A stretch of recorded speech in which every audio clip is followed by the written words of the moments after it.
Louisville, Kentucky, October 1954. Cassius Marcellus Clay Jr. was 12 years old. Just a kid from the West End. Nothing special, nothing remarkable. Just another black kid in a segregated southern city trying to navigate a world that didn't make room for people who looked like him. He had dreams like any kid. Wanted to be important, wanted to matter, wanted to be somebody. But he was 12, poor, black in 1954 Louisville. The odds of becoming somebody were statistically zero. That October afternoon, Cassius was at the Columbia Auditorium. There was a home show happening. Local businesses displaying their products, free popcorn and candy for kids. It was the kind of event that drew families from all over Louisville. Cassius had come with his brother Rudy. They'd gotten candy, looked at the displays, spent the afternoon like normal kids. Nothing indicated this day would be different from any other day. Nothing suggested this afternoon would change the entire trajectory of sports history. Cassius had a bike, a red and white Schwinn bicycle, $60, which was a fortune for his family. Its parents had saved up to buy it for him. It was his prized possession, his freedom, his transportation, his pride. He'd ridden it to the auditorium, parked it outside like dozens of other kids, gone inside to enjoy the show. Normal afternoon activity, normal decision, normal actions that would lead to completely abnormal consequences. When Cassius came outside hours later, ready to ride home before dinner, ready to show off to neighborhood kids, ready to feel that freedom that only a bicycle provides, the bike was completely gone, just vanished, stolen. Someone had seen a beautiful red and white Schwinn parked outside, seen an opportunity, seen something valuable and unguarded, and taken it without hesitation. Just grabbed it and rode away like Cassius didn't matter, like Cassius wasn't even real, like a black kid's property was free for the taking. Cassius stood there frozen, staring at the empty space where his bike had been parked, feeling the violation wash over him, the profound injustice of it, the anger building inside. This wasn't just a bike. This was his bike, his parents' hard-earned money, his possession, his pride, his freedom. And someone had just taken it casually, just stolen it, like Cassius's ownership meant nothing, like $60 didn't represent months of family sacrifice, like this kid's feelings and property rights were completely irrelevant. He was furious immediately, not sad, not disappointed, not resigned, absolutely furious. The kind of pure, unfiltered childhood rage that comes from experiencing injustice you can't understand or process. The kind of anger that makes you feel powerful, even when you're powerless. Cassius wanted revenge desperately. Wanted to find whoever took his bike and make them pay physically. Wanted to hurt them. Wanted to show them you absolutely don't steal from Cassius Clay. Wanted to prove that even though he was skinny, even though he was small, even though he was just 12 years old, he could fight. He could make them regret this. Anger made him feel strong enough to fight anyone regardless of size. Someone nearby, seeing this distraught kid, told him there was a policeman in the basement of the auditorium. A white cop who apparently ran some kind of boxing gym down there for local kids. Maybe he could help. Maybe he could do something official. Maybe he could find the thief through police channels. Maybe he could get justice. Cassius immediately went downstairs without hesitation, found the basement entrance, found the boxing gym, found Officer Joe Martin surrounded by kids in a ring. Martin was a Louisville police officer who'd been running a free boxing program for local kids for years, teaching poor kids to box, black kids, white kids, didn't matter, giving them somewhere safe to go, something constructive to do, keeping them out of trouble and off streets. He'd trained literally hundreds of kids over the years, spanning back to 1938. Some got genuinely good. Most didn't stick with it. Most came enthusiastically for a few weeks, then quit when they realized boxing was hard work. That's how youth programs always worked. High turnover, low retention. Kids lacked the discipline, lacked the commitment, lacked whatever mysterious quality it took to become real fighters instead of just kids who tried boxing once. Cassius burst into the gym, looking desperately for the cop. Found Martin patiently working with some kids in the ring, teaching basic combinations. Cassius was crying. Not sad crying, not victim crying, angry crying. The kind of tears that come from pure rage and complete frustration. Tears from experiencing total powerlessness, from having something precious taken and not being able to stop it or fix it. From injustice you can't process. "Someone stole my bike," Cassius said, voice shaking with barely controlled fury. "My red and white Schwinn bicycle, $60. Somebody just took it while I was inside. I'm gonna whoop whoever did it. I'm gonna find them and I'm gonna beat them up bad. I'm gonna make them pay for stealing from me. Can you help me find who stole it? Can you arrest them? Can you make them give it back?" Martin stopped what he was doing and looked at this skinny 12-year-old kid standing in front of him. All gangly arms and impossibly long legs. Maybe 89 pounds if he was wet. Standing there crying angry tears about a stolen bike, talking tough about fighting someone, about revenge, about violence, about beating people up. Martin had seen this exact scenario before countless times. Kids getting robbed, getting angry, making threats they couldn't possibly back up.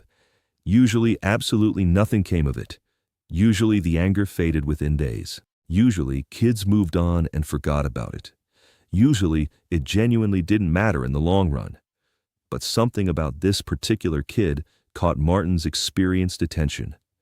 Something about the intensity radiating from him. The fury barely contained. The absolute conviction in his young voice when he said he was going to whoop somebody. Like he genuinely meant it. Like he really believed deep down that this skinny kid could fight effectively.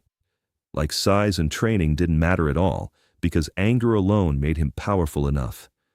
Martin recognized something in that moment. Recognized fire. Recognized potential. Recognized raw emotion that could be channeled into something genuinely productive instead of destructive. "You want to whoop someone?" Martin said carefully, looking directly at Cassius. "And you better learn how to box first. Learn properly. Otherwise, you're just going to get yourself hurt badly. Probably hospitalized. You come down here tomorrow after school. I'll teach you how to fight properly. How to actually box. Then maybe you'll have a real chance. But you can't just run around fighting people when you don't know what you're doing. That's how kids end up in hospitals, or worse, that's how kids end up dead. You want revenge?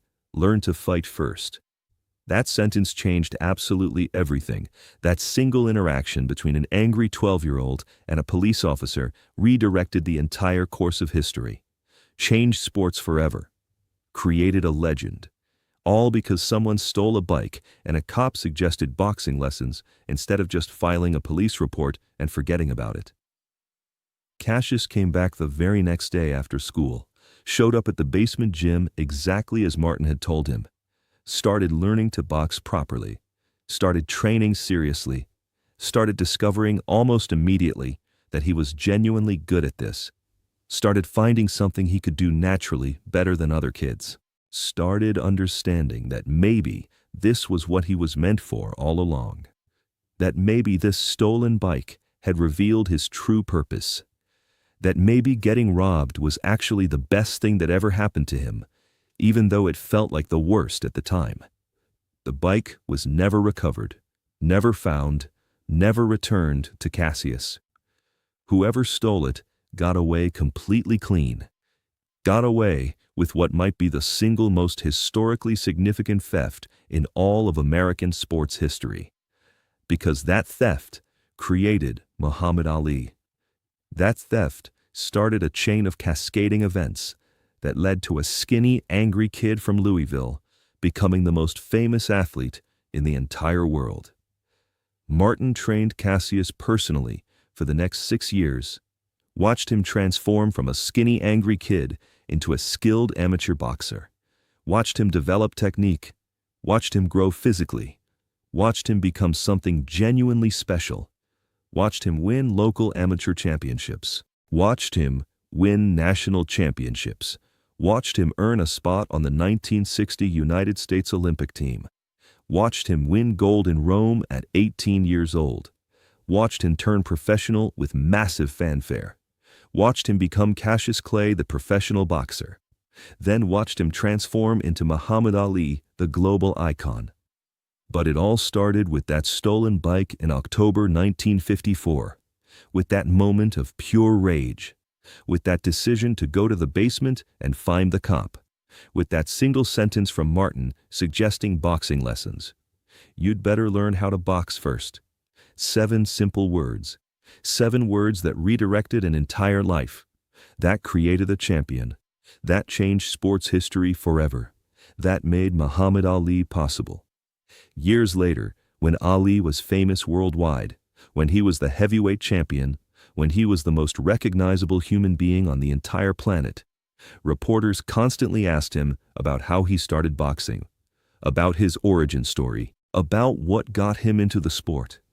He always told the story of the stolen bike with a smile, always credited that unknown thief, always explained that getting robbed led him directly to Joe Martin, led him to boxing, led him to absolutely everything he became, led him to his destiny.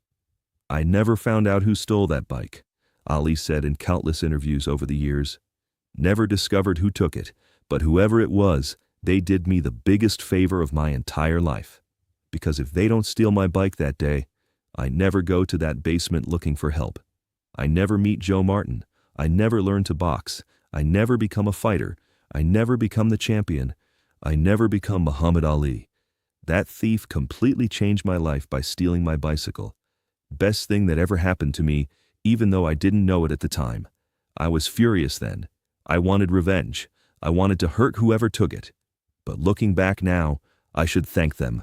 Joe Martin watched Ali's entire career with tremendous pride.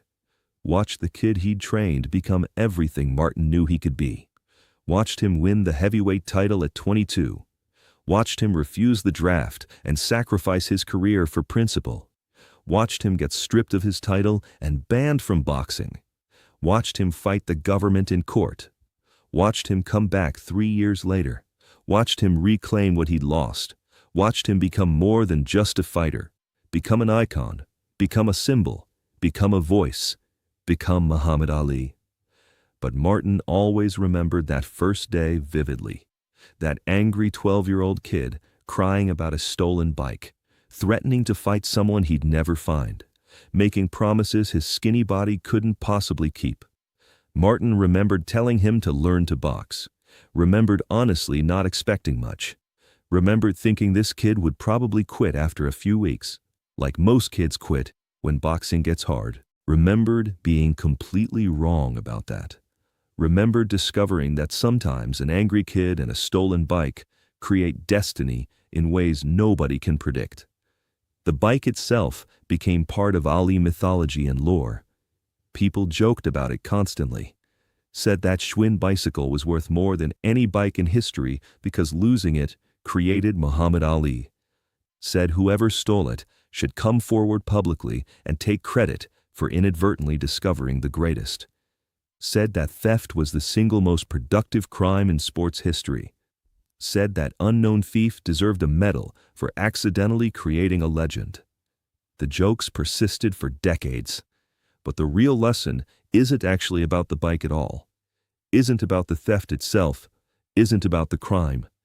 The lesson is about response, about what you do when bad things happen to you unexpectedly, about how you channel anger into something productive instead of destructive, about who you meet in moments of crisis that change everything, about the choices you make when you're 12 and furious and want revenge but don't know how to get it, about doors that open when other doors close, about finding purpose in loss, about discovering that sometimes the worst moments create the best outcomes. Cassius could have done absolutely nothing that day, could have just cried and gone home defeated, could have told his parents and let them handle it through official channels, could have moved on and forgotten about the whole thing within a week. could have let the anger fade naturally and never gone to that basement looking for a cop, could have accepted the loss and moved forward with his life. But he didn't do any of those things. He went looking for help immediately, went looking for justice desperately, went looking for someone who could help him fight back against the injustice, and he found Joe Martin exactly when he needed to.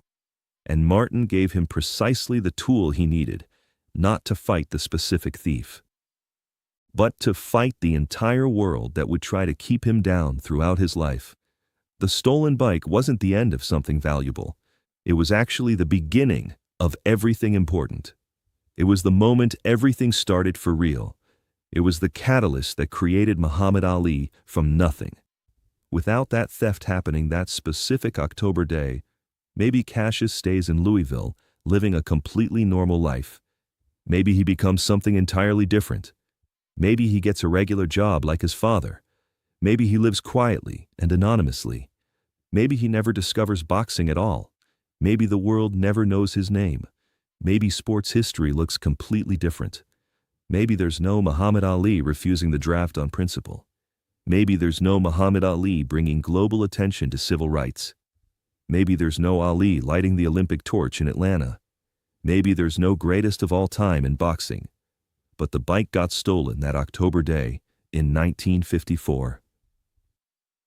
And Cassius got absolutely furious. And Martin told him to learn to box properly first. And everything changed forever. And the greatest fighter in history was born directly from rage and theft and 7 words of advice from a cop who ran a free gym in a basement.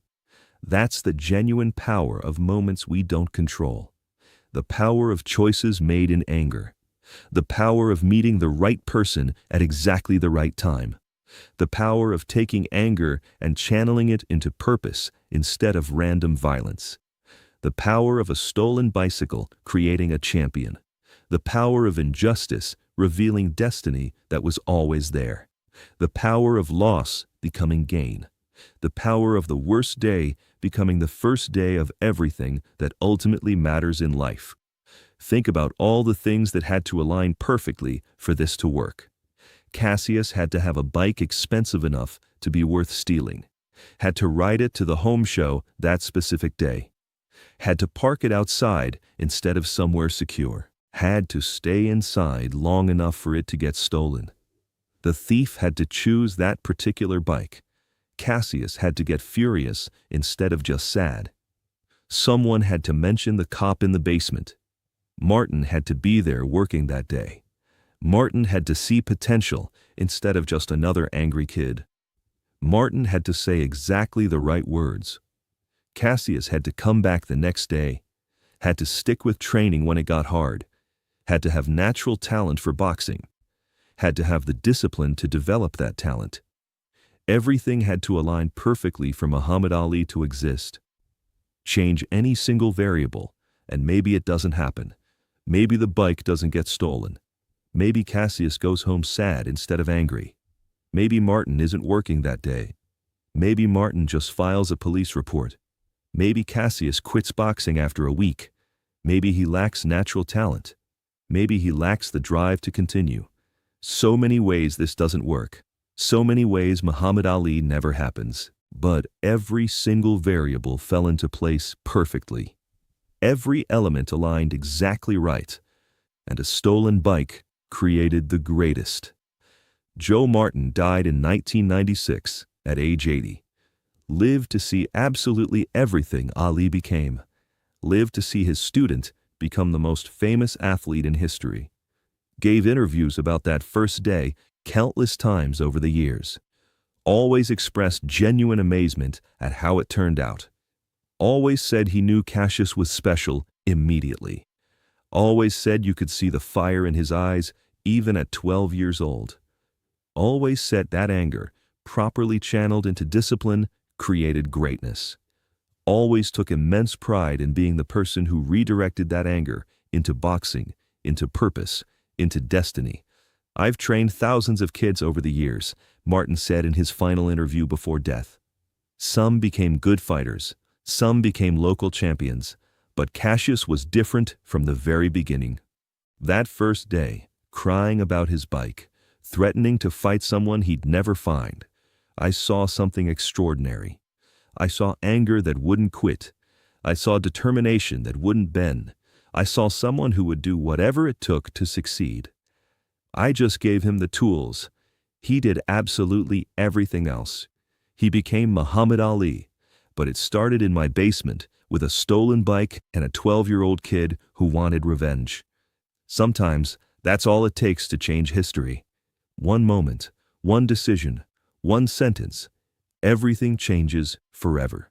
That basement gym where it all started became a landmark in Louisville. People visited it for years, stood where 12-year-old Cassius stood when Martin told him to learn boxing. Imagined the moment destiny changed, felt the history in that space, understood they were standing at greatness's birthplace. The Columbia Auditorium where the bike was stolen became part of the pilgrimage. People visited Louisville specifically to trace Ali's origin story, to walk where he walked, to see where it all began. The red and white Schwinn that was never recovered became pure mythology. Worth more than any bicycle in history, not because of what it was physically, but because of what losing it created. Museums offered substantial rewards for information about its location. Collectors wanted it desperately, but it was gone forever. Probably destroyed decades ago. Probably thrown away when it got old. Probably ended up in some landfill. The thief probably never knew what they'd set in motion that day. Never knew that stealing a bike from a 12-year-old created the greatest fighter ever. Never came forward, remained anonymous forever. And maybe that's fitting. Maybe the thief should stay unknown. This story isn't about them. It's about a 12-year-old who responded to injustice by seeking help, who channeled anger into discipline, who met the right person at the right moment, who stuck with it when it got hard, who had talent and developed it relentlessly through work, who became the greatest despite every obstacle, who proved that sometimes the worst day really is the first day of your best life. If this story moved you, share it with someone who needs hope. Subscribe for more origin stories. And remember, someone stole a bike from a 12-year-old kid in Louisville. That kid became Muhammad Ali. Your worst day might be your greatest beginning.